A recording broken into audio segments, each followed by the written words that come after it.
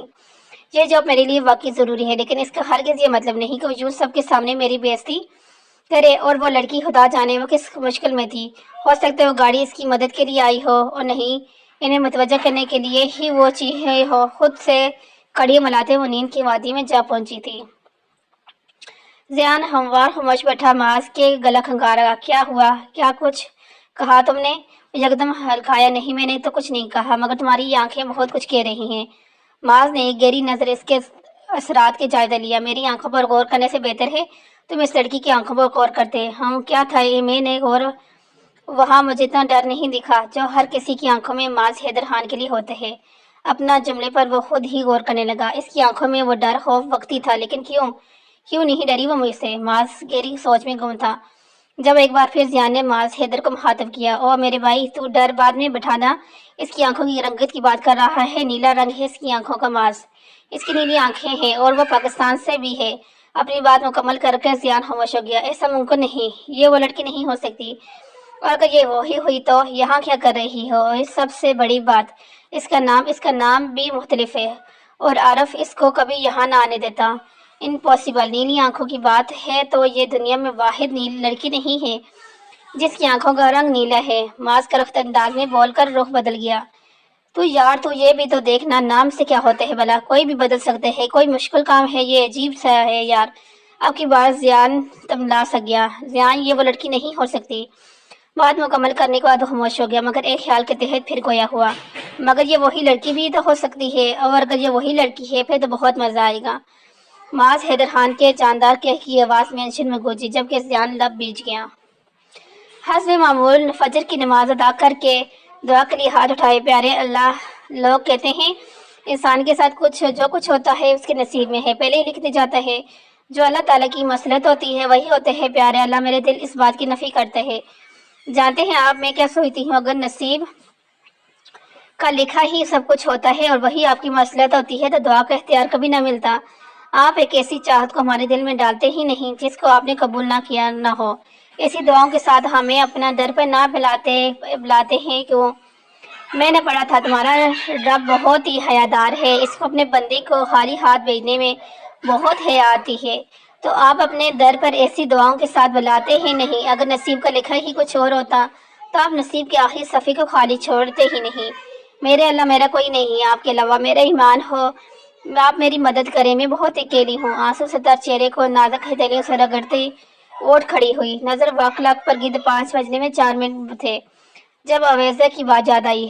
Room number 3 مس ادنوی. وقت کی پابندی کا خاص خیال رکھیے گا کیونکہ غلطی پر کوئی بھی رعایت نہیں دی جاتی. کمرے سے باہر نکلتے وقت اس نے ایک نظر اپنے سراپے پر ڈالی. بلی جینس پر وائٹ شرٹ جہاں سینے پر ولم نام کا گول لوگو بنا ہوا تھا. پاس والی چادر شانہ کے لپٹے وہ کمرے سے باہر آئے. تمام سرونٹ اپنے اپنے کمرے میں مشغول تھے. اتنے بڑے گھر میں صرف 2 لوگ اوپر سے ان کی خدمتیں کے لیے درجنوں ملازم. توبہ ہے منہ ہی منہ میں بڑبڑاتی وہ رمیسہ خاتون کی کمرے کی جانب بڑھ رہی تھی جب ان کے کمرے سے کسی کی گفتگو کی آواز دی. یا اللہ مدد ہو رہا ہے. ہاتھ کے ناخن منہ میں چباتی اپنے اون چھپاتی وہ اندر داخل ہوئی. اس کی دعا کے ساتھ کہ معاذ حیدر اندر نہ ہو. آنکھ کھولنے پر اس نے اپنی دعا کی قبولیت پر فخر ہونے لگا کیونکہ وہاں واقعی معاذ حیدر نہیں تھا بلکہ ضیان فخر رمیسہ خاتون کے ساتھ کسی گفتگو میں مصروف تھا. لیکن اب وہ دونوں اس کو دیکھ کر خاموش ہو چکے تھے. ان کے چہرے کے تاثرات سے واضح تھا کہ وہ سنجیدہ موضوع پر گفتگو کر رہے تھے. ان دونوں کو اپنی جانب متوجہ دیکھ ادنوی نے اپنی نظروں کا زاویہ بدلا اور رمیسہ خاتون کے قریب آئی. میں اب چلتا ہوں آنٹی. معاذ آتا ہی ہوگا. الوداعی کلمات کہتے ضیان نے ایک پرکشش نظر ادنوی پر ڈالی. وہ باہر نکل گیا. ادنوی نے قریب آ کر ہاتھ کے سہارے سے رمیسہ خاتون کو بٹھایا. پھر فزیوتھراپی کی ایکسرسائز کرنے لگی. اس تمام تر عرصے میں رمیسہ خاتون خاموشی سے اس کو دیکھتی رہی. کیا آپ کچھ کہنا چاہتی ہیں؟ ادنوی کافی دیر سے ان کی سوالی نگاہوں کو غور سے دیکھ رہی تھی. جب بالآخر وجہ پوچھ اٹھی. ٹھیک کہہ رہی ہو. میں واقعی کچھ پوچھنا چاہتی ہوں. یہاں ہو میرے پاس بیٹھو. جی کہیں میں سن رہی ہوں. تمہارا پورا نام کیا ہے؟ ادنوی درانی. تمہارا تعلق پاکستان سے ہے نا؟ جی ہاں میں پاکستان سے ہی ہوں. مگر آپ سب یہ کیوں پوچھ رہی ہیں؟ ادنوی کو اس کے سوالات پر تشویش ہونے لگی. ان کی بات کو نظر انداز کرتے وہ ایک بار پھر گویا ہوئی. کیا تمہاری شادی ہو چکی ہے؟ اب اس کو خاصا تعجب ہوا. نہیں ایسا کچھ نہیں ہے. مگر آپ یہ سب کیوں پوچھ رہی ہیں؟ میرے یہ سمجھ میں نہیں آ رہا۔ دنوی کے آخری جواب پر رمیسا خاتون کے تاثرات بدلے۔ نہیں، مجھے معاف کرنا، میں تو ویسے ہی پوچھ رہی تھی، تم نے اتنے وقت سے ساتھ ہو، تمہارے بارے میں کچھ جانتی ہی نہیں، سوچا آج پوچھ لوں۔ مجھے اس طرح ذاتی سوالات نہیں پوچھنے چاہیے تھے، مجھے معاف کر دو۔ وہ شرمندہ سی ہوگی، شاید جس بات کو وہ لے کر وہ خوفزدہ تھی وہ خوف اب دور ہو چکا تھا۔ رمیسا خاتون کے جواب پر آئی برو سچا کر سواب میں سر ہلاتی وہ ان کو دوا دے کر کمرے سے باہر نکلنے لگی۔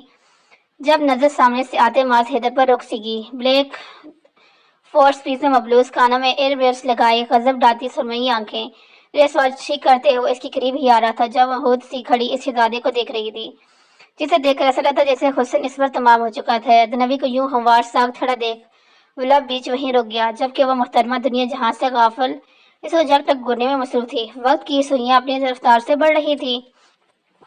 جب اس نے گلا کھنکارا، یکدم بدک کے پیچھے ہٹی۔ دنوی کی حرکت ماز حیدر نے گہری نگاہ اس پر ڈالی جو اپنی چوری پکڑ جانے پر سر جھکائے کھڑی تھی۔ کوئی شک نہ تھا کہ دنوی دورانی بھی حسن جیسی نعمت سے مالا مال تھی۔ گہری نیلی آنکھیں، نرم گدگدتی گال، کمال کی طرح اٹھتی ہوئی پلکیں، موقع کی نازک نزاکت کو بھانپتے ہوئے باروب لہجے میں گویا ہوا، تمہیں یہاں اپائنٹ مجھے گھورنے کے لیے نہیں، رومی کی کیئر کے لیے کیا گیا ہے۔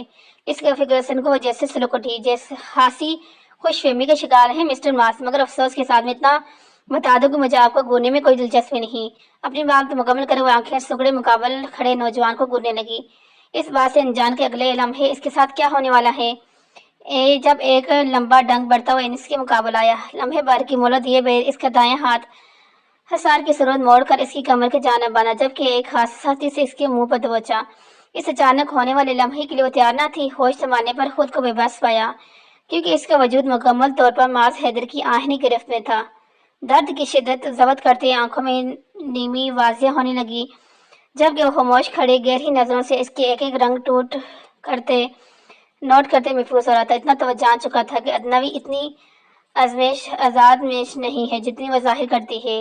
ان سرمئی نظروں کی تپش مسلسل خود پر محسوس کرتے ادنوی نظر جھکانے پر مجبور ہوتے خود کو آزاد کرانے کی مزاحمت کرنے لگی۔ بیٹ موو لٹل گرلز، ایک عجیب سا فقرہ کہتے ہوئے اس سے دور ہٹا۔ گرفت سے آزاد ملتے ہی وہ اپنی بکھری سانسیں محال کرنے لگی۔ اس سے پہلے کہ کوئی اور رد عمل ظاہر کرتی، ماز ہوا کی طرح اس کے برابر سے گزر گیا، جبکہ اپنے ساتھ ہونے والی کارروائی پر وہ ساخت کھڑی رہ گئی۔ پیشانے پر موجود پسینے کے بوندوں کو انگلی کے پوروں سے صاف کرتی وہ خوابگاہ کی جانب بڑھی، جب موبائل پر نظر پڑتے ہی یکدم چونکی۔ دانین کی 9 مس کال اور کئی میسج نوٹیفیکیشن شو ہو رہی تھی۔ اپنے ساتھ ہونے والے واقعے کو بلا کر اس نے دانی کی فکر ہونے لگی۔ اس نے فون ملایا، ابھی اگلی بیل میں ہی تھی کہ تو مقابل میں سے دانین گویا ہوئی۔ اس کی آواز صاف واضح تھی، کچھ سلک رہی تھی۔ دانی، کیا ہوا ہے تمہیں؟ تم کیوں رو رہی ہو؟ فکر مند ہوتی گویا ہوا، وہ آ گیا ہے آدی، وہ آ گیا آدی، وہ مجھے لے جائے گا، وہ مجھے نہیں چھوڑے گا۔ کون لے جائے گا دانی؟ تم کیا کہہ رہی ہو؟ مجھے کچھ سمجھ نہیں آ رہا آدی۔ وہ اس کا مکمل نہیں ہوا جب دانین کی جانب خاموشی چھا گئی۔ ادنوی نے فون کی جانب دیکھا تو لائن کٹ چکی تھی۔ اس نے دوبارہ فون ملایا تو بے سودا، کیونکہ فون بند ہو جا رہا تھا۔ ادنوی سر ہاتھوں میں دیے بیٹھی رہی، رنگ برنگی لائٹوں کی روشنی، تیز میوزک، ڈانس فلور پر موجود نوجوان ہوش و حروف سے بےگانے، نشے میں درد، ڈانس ٹپس لینے میں مصروف تھے۔ بہت سی لڑکیاں اسے دیکھ کر صرف آہیں بڑھ رہی تھی، مگر کسی میں اتنی ہمت نہیں تھی اسے قریب آتی، جو دور میں ایک کونے میں بیٹھا کسی محلول کے گونج بڑھ رہا تھا۔ جب ایک شخص نے قریب آ کر اسی کان میں سرگوشی کی، اس کی جانب سے اشارہ ملنے پر برٹن ہاتھ میں بریف کیس پکڑے اپنے 3 ساتھیوں سمیت مقابل صفحے پر آیا۔ Here is the volume of your hand work، یہ رہی تمہاری محنت کی قیمت۔ برٹن کے جملے اس کے سرخ آنکھوں نے اسے دیکھا، بس طرح ہی ہنستا ہوا گویا ہوا۔ دنیا میں آج تک کوئی ایسا پیدا نہیں ہوا جو ماز حیدر کی قیمت لگائے۔ برٹن لوفٹر دراصل کیٹس نامی گینگ کے لیڈر سمتھ لوفٹر کا بھائی تھا۔ یہ گینگ معاشی اسمگلنگ کرتا تھا، ساتھ ہی پاکستان سے اسلحہ اور لڑکیاں اغوا کر کے ماز حیدر خان کے حوالے کی جاتی تھی۔ ویسے عام طور پر ان معاملات کی ڈیلنگ زین کیا کرتا تھا، مگر جب بھی برٹن اور سمرتھن ماز سے ملنے کی خواہش کرتا تو وہ سامنے آتا تھا۔ ماز کے فریب پہ برٹن نے اپنی اباؤ چھپاتے گلا کھنکارا، پھر الوداعی کلمات کہہ کر وہاں سے نکل گیا، جبکہ ان تینوں کے یوں سر پیٹ بھاگنے پر اس کے چہرے پر ستائش بھری مسکراہٹ نمودار ہوئی۔ موبائل سے زین کا نمبر ملاتے وہ شوق انداز میں گویا برٹن لوفٹر ماز حیدر کی قیمت لگانے آیا تھا۔ اس کی ایسی قیمت لگنی چاہیے کہ وہ دوبارہ کسی قیمت لگانے کے قابل نہ رہے۔ ماز نے فکر کا مفہوم سمجھتے زیان کے زوردار کہٹ لگایا، فون کان سے ہٹا کر اس نے ایک بار پھر آنکھیں مونڈی، جب اچانک دو حسینے چہرہ دندرائے چھالے ضرب لب اس کی نام پکارے۔ ادنوی دوبارہ فون اٹھا کر اس نے پاکستان کو کال ملائی، جہاں احمد نامی بندہ اس کی خاص وفادار تھا۔ ادن نے روسیہ خان کے مقابل بیٹھی رسالے میں لکھی کوئی کہانی بآواز بلند سنا رہی تھی، جس پر وقفے وقت سے دونوں کہہ لگا رہی تھی۔ جب ادنوی کی نظر کہانی سے ہٹ کر اچانک دوسرے صفحے پر گئی، جہاں معاذ حیدر کی تصویر لگی تھی، ساغت بیٹھی تصویر میں ہاتھ پھیرنے لگی۔ ادنوی کو خاموش دیکھ کر رمیسا خاتون نے بند آنکھیں کھول کر اس کو دیکھا، جو ہموار سی بیٹھی رسالے کو گھور رہی تھی۔ اس کی نظروں کے تعاقب کرتے ہوئے انہوں نے رسالے میں جھانکا، جہاں معاذ کی تصویر دیکھ کر ان کے چہرے کی جاندار مسکراہٹ نمودار ہوئی۔ اس کی تصویر یہی اخباروں خبروں کی زینت بنی رہتی ہے۔ رمیسا خان کے مخاطب کرنے پر وہ ہوش کی دنیا میں آئی۔ میرا بیٹا بہت نرم دل ہے، خدمت خلق کا جذبہ دن بدن اس میں پروان چڑھ رہا ہے، یہی وجہ ہے خدا نے اس کو اتنی شہرت سے نوازا ہے۔ رمیسا خاتون اپنی روح میں اپنے بیٹے کی شان میں پھول برسا رہی تھی، جبکہ ادنوی ان کے لیے بیٹے کی والی حرکت صبح والی حرکت یاد کرتے آنکھیں گھمائے گی۔ ادنوی کا یوں بسورنا رمیسا خاتون سے بن نہیں سکا، جب وہ ایک بار پھر گویا ہوئی، ہاں مگر میں یہ بھی جانتی ہوں کہ وہ انتہائی گرم مزاج ہے۔ وہ بچپن میں ایسا نہیں تھا، حتیٰ کہ جوانی کی دلیل سے قدم رکھنے کے بعد بھی وہ خاصا نرم دل تھا، لیکن وقت گزارنے کے ساتھ ساتھ اس کے مزاج میں سختی آتے گی۔ کیا میں جان سکتی ہوں آپ کا بیٹا اتنا سخت مزاج کیوں ہے؟ تجسس کی خاطر دل میں آیا سوال رمیسا خاتون سے کر بیٹھی۔ اس وقت ہم پاکستان میں مقیم تھے، حیدر خان بھی حیات تھے، معاذ بھی۔ ان کا جملہ مکمل نہ ہوا جب معاذ حیدر نے تقریباً گریدار آواز میں ان کو پکارا، رومی۔ گریدار آواز نے ان کے لب روکے۔ ادنوی رمیسا خاتون دونوں ہی دروازے کی جانب متوجہ ہوئی، جہاں معاذ حیدر چہرے پر سخت تعصب لیے ادنوی کا گھور رہا تھا۔ اگلی لمحے رمیسا خاتون کی آرامگاہ کے قریب آ کر گویا ہوا، رومی میں نے کتنی بار کہا ہے لوگوں کو ان کی اوقات میں رکھا کریں، اور تمہیں رومی کی کیئر کے لیے رکھا ہے یا گڑے مردے اکھاڑنے کے لیے؟ معاذ کے یوں ابریزہ کرنے پر آنکھوں میں نیمی آئی۔ معاذ کیا طریقہ ہے بات کرنے کا؟ رمیسا خاتون قدر حیرانی سے گویا، رومی فور گاڈ سیک بس کر دیں، آپ جانتی نہیں ہیں ایسے لوگوں کو۔ کیا بھول گئی؟ کچھ عرصے پہلے بھی ایک میڈ نے ہماری نچلی معلومات جا کر میڈیا کو بتائی تھی، جو کتنے عرصہ خبروں کی زینت بنی رہی، کتنے سکینڈلز بنے تھے۔ جہاں اپنے لیے لفظ میڈ سن کر وہ سکتے میں تھی، وہیں اپنے اوپر شک کیے جانے پر سپاٹ ہوئی۔ اب یہاں کھڑے کھڑے میرے غصے کو ہوا مت دو، جسٹ گاٹ لاسٹ، انف از انف۔ میں لعنت دیتی ہوں آپ پر، آپ کے اس جاب پر۔ اگر آپ مجھے پر پے کر رہے ہیں تو اس کے بدلے میں آپ کو اپنا وقت دے رہی ہوں، پوری امانت داری سے اپنی ڈیوٹی پوری کر رہی ہوں۔ میں آپ کی کوئی زرخیز غلام نہیں ہوں کہ آپ جیسا دل چاہے گا میرے ساتھ ویسے ہی بیہیو کریں گے۔ مجھے کوئی دلچسپی نہیں اس فضول جاب میں۔ میم آئی ایم سوری، مگر میں اب اور اپنی انسلٹ برداشت نہیں کر سکتی۔ اب کی بار رمیسا خاتون سے مخاطب ہوئی، جو التجائی نظروں سے اسے دیکھ رہی تھی۔ ہاں مسٹر معاذ، آپ ایک بات اور، آپ جس کو بھی اپنی جاب پر پوائنٹ کریں نا، کوشش کیجیے گا اس کے منہ میں زبان نہ ہو اور نہ ہی وہ سننے کے قابل ہو کہ کوئی نارمل انسان تو آپ کے اس مینشن میں کام نہیں کر سکتا۔ ڈیس گاڈ لیس، بات مکمل کر کے بتا دے کہ جانے میں جب کسی خیال کے تحت واپس پلٹی۔ ویسے مجھے یہ بات جان کر کافی حیرت ہوئی کہ معاذ حیدر خان کی 5 انگلیاں برابر ہیں۔ Interesting, very interesting. کوئی بات میڈیا کو بتاؤ یا نہ بتاؤ، یہ تو لازمی بتاؤں گی۔ شوق فکرہ اس کی جانب اچھالتے ہوئے وہ استری ہستی اپنے کمرے کی جانب بڑھ گئی، جبکہ مقابل کھڑا وہ شخص اس کی نظروں سے اوجھل ہو جانے کے بعد دلجمی سے رمیسا خاتون کی جانب مڑا، جو گہری نظروں سے دیکھ رہی تھی۔ وہ جانتی تھی کہ یہ خاموشی کسی بڑے طوفان کا پیغام دے رہی ہے۔ اور رمیسا خاتون کو کمفرٹیبل ٹھیک کرتا دروازے کی جانب پلٹنے گیا، جب انہوں نے اس کی کلائی نرمی سے پکڑی۔ Muaz please, she is no saint, please.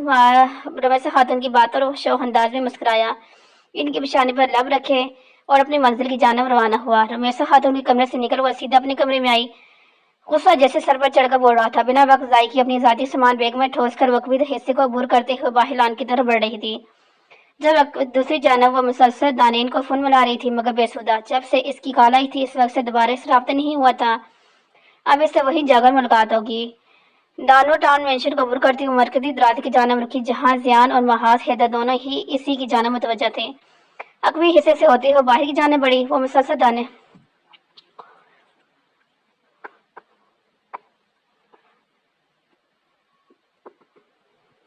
جبکہ وہ محترمہ ان کو نظر انداز کرتی شانے اور شادی کیب کی جانب بڑھ گئی، جو وہ پہلے ہی بک کروا چکی تھی۔